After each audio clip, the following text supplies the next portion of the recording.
Catholic Epiphany and Orthodox Christmas, 2 intense days on January 5th and 6th in Bethlehem, which 2 weeks after Christmas became animated again with people, celebrations, and faith. The grief of the Copts and their mourning with other Christians in Jerusalem in prayer for the victims of the attack in the Egyptian city of Alexandria. But this event, said the Coptic Archbishop of Jerusalem, strengthens the faith of Christians rather than weakens it. Our calling as Christians in the region cannot avoid embracing the cross, but we have to have the courage to follow Christ. So said the Latin Patriarch of Jerusalem at a Mass in the Cathedral of Jerusalem in honor of the Mother of God. It was January 1st, the World Day of Peace. The Open Suitcase, a suitcase full of toys which opens unexpectedly to give life to dancing, a link with a concert at the Ifata Institute for the Hard of Hearing at Bethlehem. A specialized clinic and 2 new facilities at the School for Mothers, inaugurated at the Caritas Baby Hospital in Bethlehem, the only pediatric hospital in the Palestinian territories.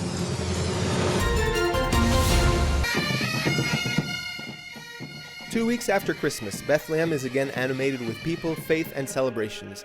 It is the feast of the Epiphany, and the Basilica of St. Catherine is once again packed with people. There are local civil authorities and consuls. The representatives of Spain, Belgium, Italy, and France are traditionally always present. There are especially numerous families. Most are the local faithful, but groups of pilgrims are also not lacking. Holy Mass is presided by the Custos of the Holy Land, Father Piabattista Pizzaballa, and concelebrated by many priests. The liturgy and hymns are in Arabic and in Latin, with all the solemnity of great occasions. But the feast had already begun on the previous day. Just like the Latin Patriarch on Christmas Eve, so on the vigil of the Epiphany it is now the Custos of the Holy Land who makes a solemn entrance into the city and is welcomed by the faithful and by pilgrims in Manger Square. The celebration, however, does not mean that one has forgotten what has happened just a few days ago to the Christian brethren in Egypt. We want to express our solidarity, our closeness, our prayers to the Coptic monks, particularly those who live here in Bethlehem, said the Custos.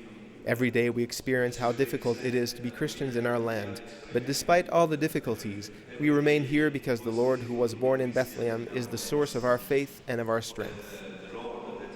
The 5 pontifical vespers and the office of readings in the afternoon complete the day of the vigil, but it seems to prolong itself into the long night of uninterrupted celebrations that continue until the morning in the Grotto of the Nativity. The Custos celebrates Mass at midnight. It warms one's heart to celebrate the Eucharist in the heart of the night, in the same place where the Magi came to adore the child.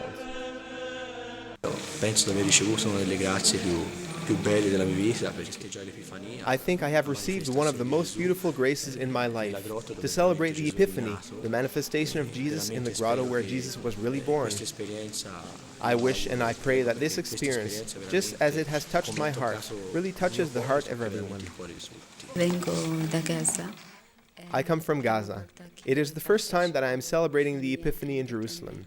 It's an occasion to pray for our brothers in Egypt and for all the Christians who must live in the midst of persecutions.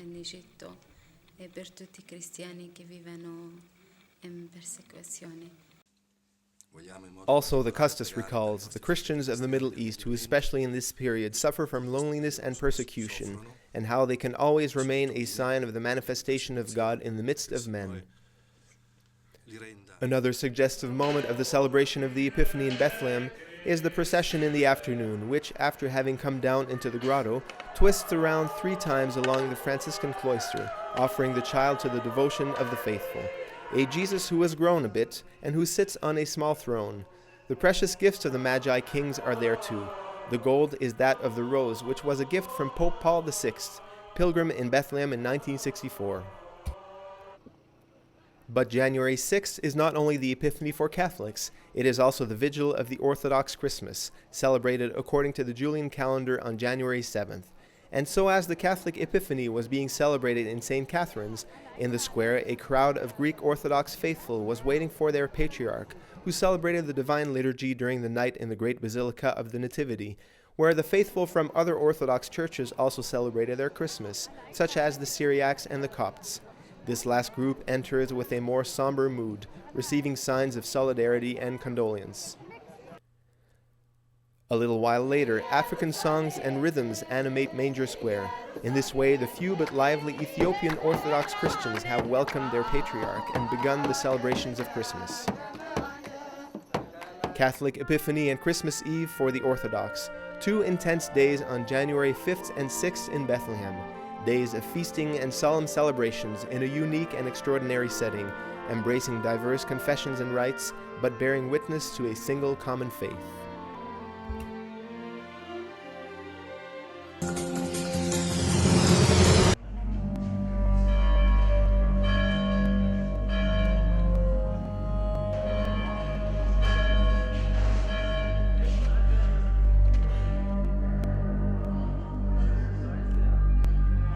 The Coptic Church, near to and above the ninth station of the cross along the Via Dolorosa in the Old City, was packed, and among the mourners were the Apostolic Nuncio, Archbishop Antonio Franco, and the Latin Patriarch Emeritus, Michel Saba.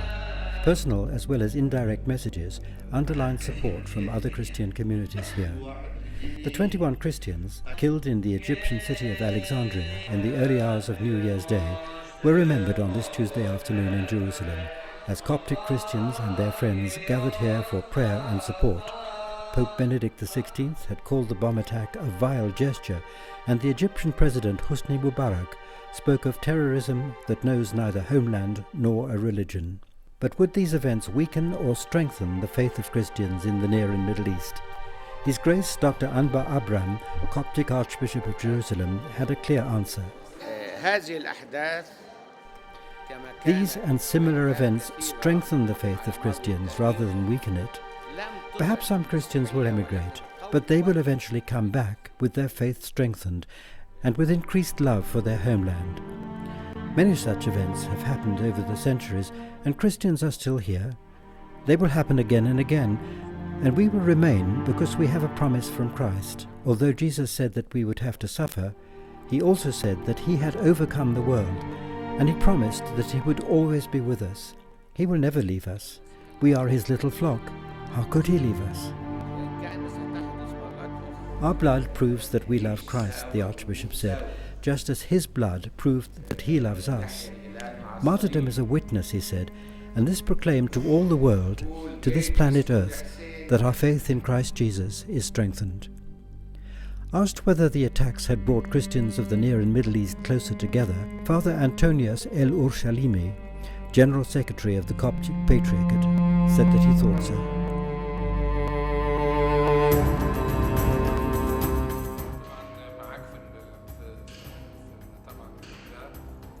It unites them so that there is no difference between Catholic and Orthodox, because our Jesus is the same Jesus.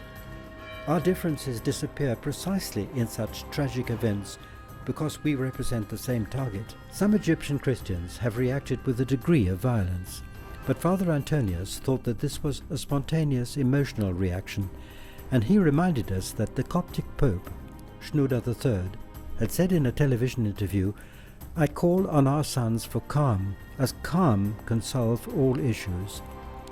They should control their feelings, Father Antonius said, because problems cannot be solved in this way, but rather in silence and in negotiation.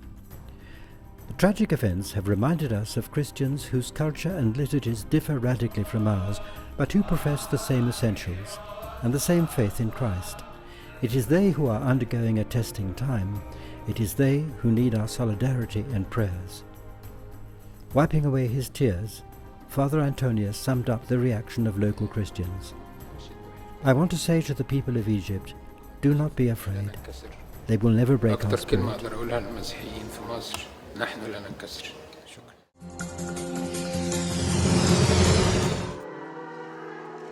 No one would have expected such a dramatic event to color the Mass in celebration of the Queen of Peace, and yet the Latin Patriarch of Jerusalem, His Beatitude Fouad Toual, did not avoid the latest news in his homily given during the New Year's Day Mass, as he announced the massacre of Coptic Christians in the Egyptian city of Alexandria.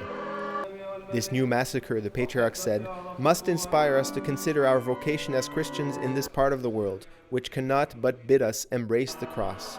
The disciple is not greater than his master. Turning in prayer to God, the Patriarch said, If you send us a little more suffering, give us also the courage to follow you. In the company of several bishops, heads of Eastern Catholic churches, and representatives of the Franciscan custody, besides abbots, other superiors, and some 30 priests, the Patriarch was presiding over a concelebrated papal Mass in honor of the Mother of God. On this annual occasion, we have become accustomed to taking stock of the year and preparing for the new one. As far as the past year is concerned, we have many reasons to thank the Lord. Courage was a word mentioned several times by the Patriarch in anticipating the new year with hope.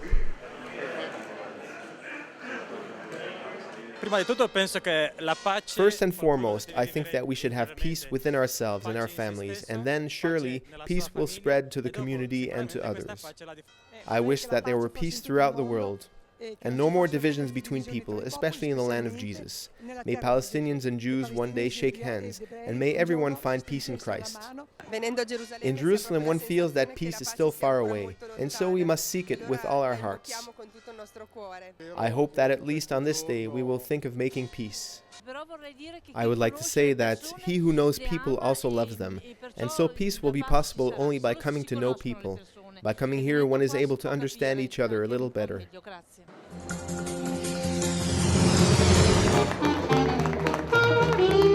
At first sight, this scene almost makes one want to smile, for what we see suggests a school of dance or an end-of-term performance by young magicians. In fact, the cast moving in choreographed rhythm on a stage at the Epheata Institute in Bethlehem is made up of deaf children temporarily lodged at this orphanage.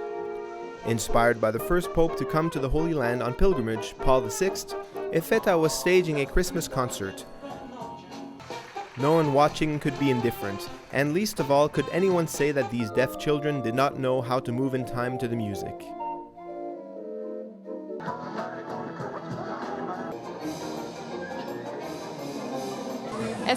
It was marvelous. It was beyond my expectations. They acquitted themselves with much enthusiasm in any activity we proposed. It was beautiful, very beautiful. In the Palestinian territories, 3% of the population is hard of hearing. In some isolated villages, the percentage rises to 15% of the inhabitants, a figure which is the highest in the world. The Pope's concern was expressed in the opening of a school for the audiophonic rehabilitation of children in the Palestinian territories. The aim is to prepare the children for a normal life, newly aware that deafness is not after all an obstacle, even or especially at Christmas.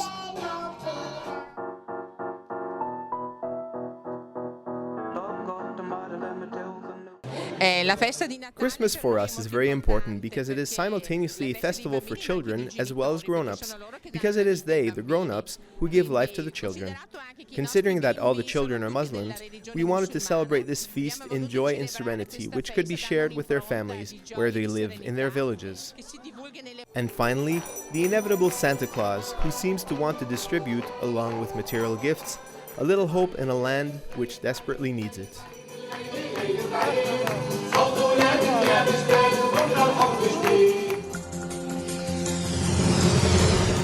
Created through a happy inspiration by a Swiss religious, it is now known as the Caritas Baby Hospital, a large, well-equipped and efficient pediatric center in Bethlehem. With its official reopening last Saturday, it now has a specialist clinic and new facilities at the School for Mothers, where the mothers of children in the hospital can be accommodated and guided in the care of their sons and daughters in the best possible way. With the blessing of the Latin Patriarch of Jerusalem, Monsignor Fouad Toual, who officiated at the inauguration, small groups were able to visit the hospital, where about 30,000 children are treated each year, and where 82 bed wards are occupied by some 4,000 children in the same 12 months. Statistics which should be borne in mind, given that the Caritas Baby Hospital is the only pediatric hospital in the Palestinian territories, where there are 500,000 children beneath the age of 4. In the Palestinian territories, there is no health insurance, even though the law requires this. However, the founder, Father Ernst Schniederich, had set a goal of assuring basic medical services to children who were victims of the Israeli-Arab conflict. Today, the Caritas Baby Hospital receives Palestinian children from Christian and Muslim families, and this is made available in memory of the Christ child born here in Bethlehem.